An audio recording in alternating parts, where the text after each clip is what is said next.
Hey everyone, I've seen a bunch of y'all post your experiences on here and get some pretty good advice in the threads. I thought I'd try my luck here. Anyway, buckle up, because this is a roller coaster ride. So, for context, I, 30F, have been married to my, soon-to-be ex-husband Matt, 33M, for close to 6 years now. I am an entrepreneur and run my own company, where I sell handmade soaps and candles. I have put my blood, sweat, and tears into making my company what it is today. I built it from scratch and take immense pride in it. My life was pretty great until everything came crumbling down about 2 months ago when I found out that my husband was cheating on me with my younger sister Grace. Yes, that happened. I'll get into more details later, but I was absolutely shattered. Little did I know that this was just the tip of the iceberg. Some backstory first. I am the eldest of 3 siblings, and Grace, 20F, is my youngest sister. She is nearly 10 years younger than me and came as a bit of a surprise to all of us when she was born. I adored her from the minute I saw her. I had a younger brother, but I really wanted a sister, and I was overjoyed to see her come home. Since she was so much younger than me, I sort of became like a second mother to her. I doted on her constantly, fed her, bathed her, and even bought things for her with my pocket money. She was the cutest baby, and I made my dad buy me a digital camera so I could take pictures of her and make them into a scrapbook. I loved her so much, and I was pretty much ready to do anything to make sure she was happy. As we got older, I started earning some money, and I'd buy her all sorts of toys, books, and clothes. I'd pick her up from school every day. We'd spend our weekends watching Gilmore Girls together, eating ice cream and popcorn, and visiting the bookstore. Those were some of the best days of my life. I could tell, even from back then, that Grace adored me just as much as I adored her. Our bond was unbreakable. Things began to change when I moved out for college. It was in a different state, and although I tried to visit home as much as I could only manage to go during the breaks. I missed everyone a lot, especially Grace, and I hated the fact that I was going to be missing out on such a big part of her childhood. I was thriving in college. For the first time in my life, I was staying away from my parents, and I got way more freedom to do whatever I wanted. So, I did the typical college things and went to a bunch of frat parties with my girlfriends, and it was at one of these parties that I met Matt. He was actually the DJ, and I thought he was the coolest guy ever. He had tons of tattoos, shoulder-length hair, and just exuded charisma. We hit it off almost immediately and partied the night away after exchanging numbers. I later came to know that he was actually a student at my college but was a couple of years older than me. He texted me, and we ended up meeting a few times. I was completely smitten with him. He was funny, smart, and easy to make conversation with, not to mention, he was very easy on the eyes. He was also a little adamant and obnoxious, but at that point in time, I was too infatuated with him to even realize it.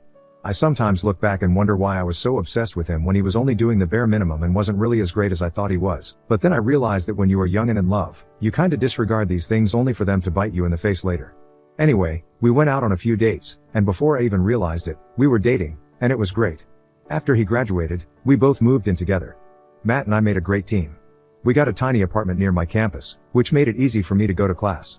Matt got a job as an intern at a tech company, and I started working part-time at a bistro on campus. We weren't making much money, and we were barely able to pay the bills, but we were happy. I truly felt like I was an adult. Matt helped me out a lot. He'd make me breakfast, help me out with my studies, and he'd sometimes even pull all-nighters with me before an exam even though he had work the next day. I couldn't believe that I had landed such a perfect guy. He made me feel loved and validated, and I had never experienced that with any of my previous boyfriends before. Whenever we went out, he proudly introduced me to everyone as the love of his life. Even at his work parties, he'd make sure to introduce me to all his colleagues and gush about me to the point where I felt a little overwhelmed. He was truly devoted to me, at least that's what it felt like. Matt met my family for the first time the weekend I was graduating.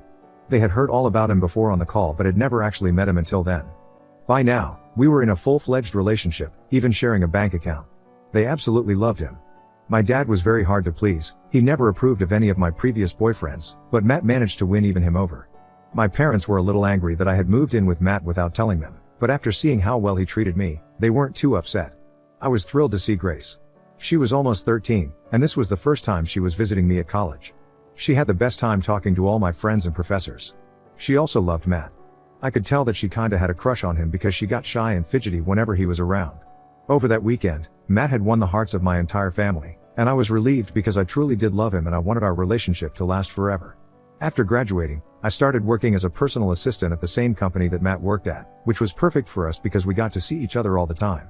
About a year later, we had been dating for about 4 years now, Matt finally popped the question. It was beautiful. He had planned this beautiful proposal. I was over the moon, and of course I said yes. When we got back home, I was shocked to see some of our closest friends and my parents and siblings there to celebrate our engagement. He even managed to decorate our apartment. Later, I came to know that Matt flew my family down just for this special occasion. I truly felt like I had found the one. We got married less than a year later, and it was beautiful. Grace was my maid of honor. We also managed to save up enough money to afford a bigger apartment. We even got a cat together. As the years passed, I truly felt like I was blessed to have such an amazing husband. He took such wonderful care of me and made me feel like a princess. My career was on the rise, and he had also managed to get promoted. We began thinking about starting a family. Meanwhile, things weren't that great with Grace. She changed drastically. Her best friend, who was basically like another sister to her, had tragically passed away. It was very sudden and unexpected, and Grace was inconsolable. I rushed back home to help her, but she was a mess. After this whole incident, I observed a drastic change in her. She stopped speaking, stopped eating, and we just gave her space and time to grieve and understand reality. Her condition wasn't getting better even after months, and that's when I started getting worried. She was only 15 and was dealing with horrible circumstances. She stopped going to school and was failing most of her classes. I wanted to put her in therapy, but my parents insisted on just giving her more time and space to grieve. She eventually started talking more and leaving her room, but I knew that she was depressed. It was as if the happy, energetic Grace I knew was gone. Her condition started getting worse. I soon started getting calls from my mom telling me that Grace was hanging out with bad company older boys who drank alcohol and did drugs. She also told me that she caught Grace smoking. I was shocked because this was completely out of character for her. When Matt and I visited home one Christmas, things went from bad to worse. I could see a visible change in Grace. The way she dressed, spoke, and acted had changed drastically. She was being very rude and disrespectful, and she was just overall being a brat. I tried speaking to her personally. She used to always tell me everything, but this time, no matter how much I tried to understand her, she shut me out. She told me that I was never going to be able to understand her pain and that she just wanted to be left alone. The day I brought this up with Grace, a huge argument broke out. She said that she wasn't crazy and didn't need therapy. A lot of harsh words were exchanged, and only Matt was able to calm her down. Eventually, she said that she was going to a friend's house to relax. She didn't come home that evening, and by night, I was beginning to panic. I was about to start calling all her friends when her boyfriend at the time, he was a 20-year-old dating a 16-year-old, called us and told us that Grace had overdosed on some pills. My heart dropped. We rushed her to the hospital, and they were able to resuscitate her. We later found out that Grace had been taking drugs ever since her friend died to numb the pain. We vowed to do everything to prevent this from happening again and put her in therapy. This had been a terrible ordeal, and I was just glad that she was getting help. Barely a few months later, I got a call saying that she had overdosed again. Miraculously, she survived yet again, but this time we had to put her in rehab. She'd stay there for a few months, get clean, and once she got out, she'd start all over again. It was pathetic to see such a young, smart girl just wasting away her life like this. No matter what we did, she reverted to her old ways. It became a vicious cycle, and the more we tried to help, the more she pushed us away. After many failed attempts to get her clean, I gave up. This might make me sound like a terrible person. But Grace had pushed me to my limits, and I decided to focus on myself a little. Matt was my rock during these times. He was like the mediator between Grace and me and usually helped calm down the situation. He'd listen to me and help me find ways to help Grace, and he was very patient with the whole thing. I began focusing on work again, and we started trying for a baby, but even after trying for a whole year, we didn't have any luck. I was diagnosed with PCOS, which made getting pregnant naturally difficult but not impossible. At first, we were hopeful, but as the days passed by, I started getting depressed because I really wanted to become a mother, and the fact that I wasn't able to after trying so hard completely bummed me out. This started affecting my work, and my performance began to decline. Eventually, I quit because I just didn't feel up to it. I felt like I had failed as a woman to achieve the most basic, primal objective of being a mother. I could tell that Matt was equally struggling, but he never blamed me for it, nor did he pressure me into doing anything I didn't want to. I tried getting other jobs but wasn't able to. That's when I decided to make something of my own. I had always loved handmade soaps. In fact, as someone who suffered from acne, I had started making my own soaps years ago and had a general understanding of the ingredients that went into making them. I started making and selling my soaps to a few of my neighbors and friends, and guess what? They loved it. Soon, they started ordering from me on a monthly basis. My friend made a website, and I started selling them throughout the country. One of my friend's daughters made a TikTok about it, and that's when my business truly blew up and I started making a profit. For the first time in months, I started feeling like myself again. I stopped focusing on trying to get pregnant and started enjoying being an entrepreneur. It seemed as if Matt was doing well too, because he appeared to be happier than before. He said he had gotten promoted and had started taking frequent business trips. Things were finally looking up for us until about 2 months ago. Matt was on one of his trips, and I was lonely, so I decided to visit my parents and try to mend things with Grace. When I went back, they told me that Grace had moved out and was living with a friend. I decided to pay her a surprise visit and went to the address that my parents gave me. It turns out I was the one who was surprised because, when I went to her house, Matt opened the door. Yes, my husband, Matt, is half dressed. Grace was right behind him, and they both looked horrified. I was more confused than anyone, and I refused to believe what was in front of me, but the guilty look on their faces confirmed my worst suspicions. Both of them said that he was just visiting her and that he was working nearby, but I did not believe a single word. I was completely blindsided. My mind refused to make sense of what was happening. The last thing I ever expected was Matt cheating on me, and that too with my little sister. The worst was yet to come. In my volatile state, I didn't even notice that Grace was pregnant. She looked about 4 to 5 months pregnant. I was so disgusted that I threw up and nearly fainted. The situation escalated so much that the neighbors called the ambulance, and I was taken to the emergency room. The whole time, I was paralyzed with shock. It was as if I'd gone into a trance because nothing anyone said mattered to me anymore. But wait, it gets worse. At the emergency room, they ran a bunch of tests on me and gave me an even bigger shock. I was pregnant, about 2 months into it. Yeah. I can't believe it. Now that I look back on it, this whole situation is so terrible that it's actually funny. I had tried for years to get pregnant but to no avail, and the day I found out that my husband of almost 6 years was cheating on me with my baby sister and had knocked her up, I found out that I was pregnant too. This had to be a joke, but sadly, it wasn't. My parents arrived, and they nearly fainted when I told them what had happened. Matt and Grace finally stopped by, and instead of giving an explanation for everything, Matt came up to me and told me that he didn't love me anymore, that he loved Grace, and that he was going to marry her. I threw up again. Grace told me that she and Matt had been together for over a year now and that he was planning on divorcing me but just couldn't find the right time to tell me. Matt said that I was emotionally unavailable and unable to satisfy his needs for years, and so he found comfort in Grace's arms. It began as a friendship, which quickly developed into something more. Grace said that she knew what they were doing was wrong, but after Matt promised to divorce me, she decided to go ahead with the relationship and give him the one thing he always wanted. A baby. I couldn't believe it. Matt always seemed so supportive and loyal. He never gave me any indication that he was having problems in our marriage. Up until a few days ago, when I dropped him off at the airport, he kissed me and told me he loved me like he always did. I had no idea that he felt this way.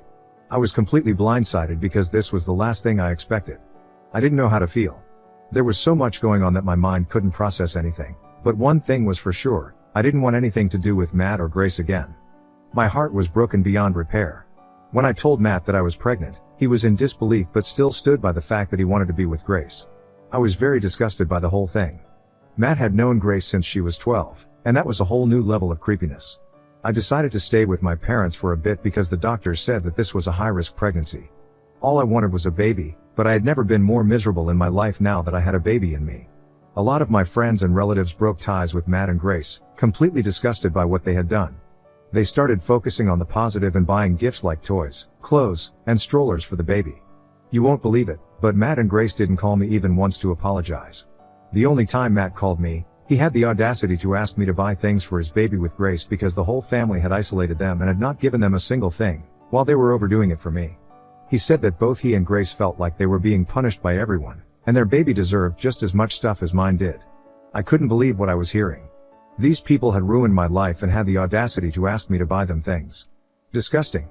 Matt completely blocked me out of his life. In the coming weeks, I tried many times to get in contact with him to discuss what to do further, but he didn't even reply. My parents told me that Grace had been telling them that she had a boyfriend who loved her and treated her well.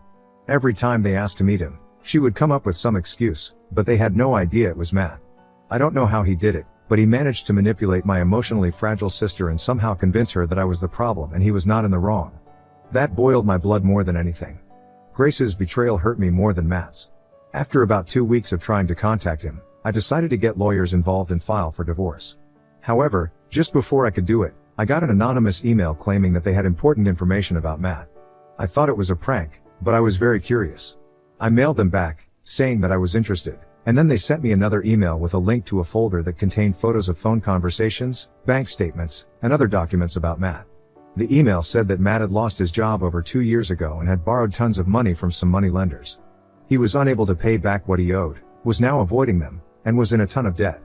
They found out that he had another girlfriend in Thailand who was willing to let him stay at her place. Phone conversations revealed that he had been planning this for months. He secretly bought plane tickets and got a work permit for Thailand and was planning on leaving next month, leaving everything behind, so that he could evade paying back his loans and start a new life with her. My jaw dropped. I refused to believe that Matt was this unhinged, but the proof was right there in front of me. Everything was there, all the conversations that he had with the money lenders, pleading with them for more time, the conversations with his girlfriend, talking about how he was going to marry her. Never once did he mention that he was already married. Bank transfer statements, even plane tickets and visas. Matt had somehow convinced my sister that he loved her and was going to stay with her when he was planning on leaving all of us in the dust. He was going to pay. There was no way he could ruin all our lives and then just run off and avoid the consequences of his actions. Enough was enough. I printed out all the information and sealed it in an envelope. After talking to my parents, I finally contacted my lawyers and told them everything. After a lot of objections and excuses, my lawyers were finally able to get a hold of Matt and arrange a meeting. When we finally met, I was happy to see that he had brought Grace along with him. As soon as he saw me, he started saying that he didn't love me anymore and that I had to get over him and to stop leeching off him for everything. I laughed as I handed him the envelope and told him that it contained everything that he'd ever need. He looked surprised, but as he went through the documents, all the color in his face drained away. I told Grace everything, about how he was planning on leaving her, fooled her, and showed her all the receipts. Matt said that I was trying to frame him for everything because I was jealous and started making excuses, but as I said, the proof was irrefutable, and my lawyers ensured that I was protected. I served him the divorce papers like the cherry on top. He looked like he was about to faint.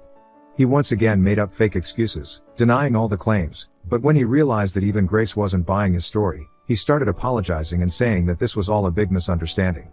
He was advised to get his lawyers involved before he ruined matters even more. My lawyers assured me that Matt wasn't going to be leaving anytime soon because the work permit that he had was obtained illegally.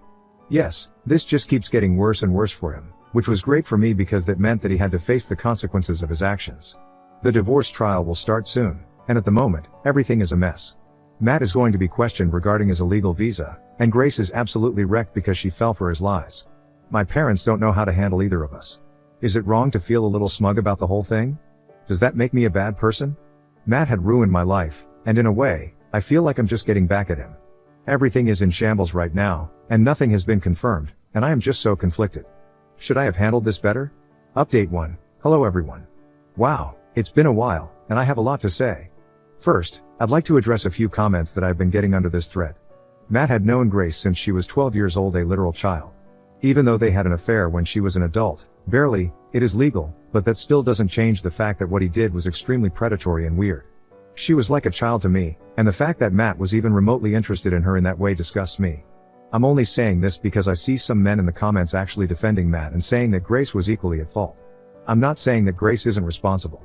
She has been dealing with her own problems, like her mental health and addictions, for ages. She was in a vulnerable position, and Matt knew that. He also knew that she had admired him for ages. He could have cheated on me with any girl, but he went for Grace because he knew that she could be easily manipulated.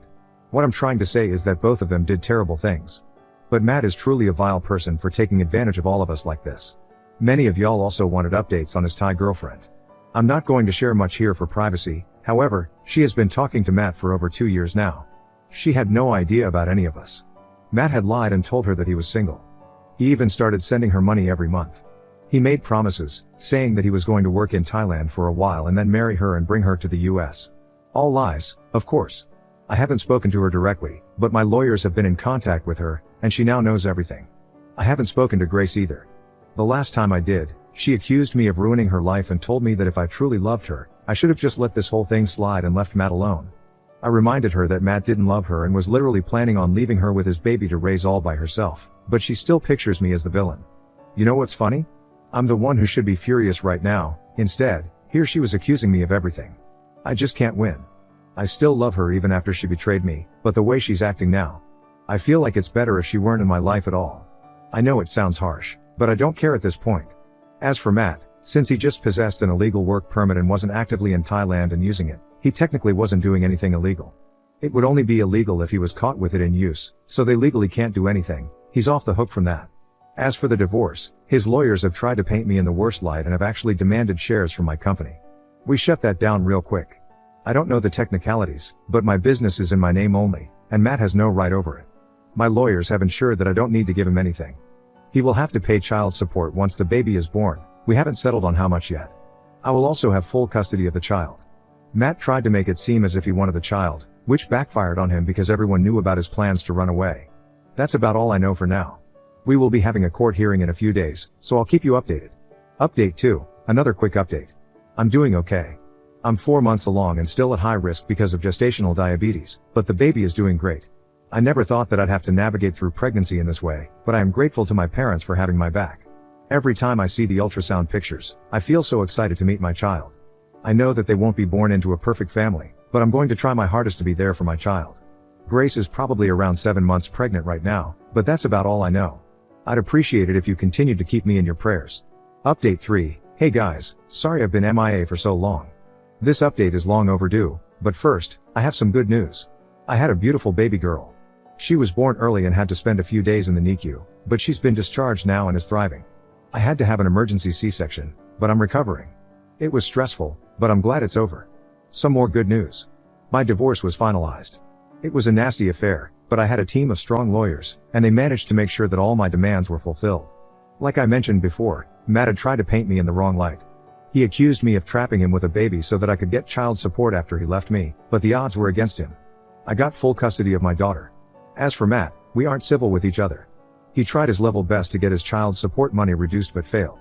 He also has to pay back all the money that he was loaned. I don't know how he's going to do that, but that's not my problem.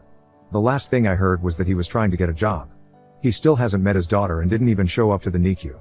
Honestly, I dodged a bullet. My daughter doesn't deserve a terrible man like that in her life. Grace also gave birth to a little girl, a couple of months before I did. I haven't met either of them, and I don't think I'm going to do so anytime soon. My parents are the only link between us, and they try to help us reconcile. Deep down, she is still my baby sister, whom I love and adore. But her betrayal and the way she acted after that are still fresh in my mind.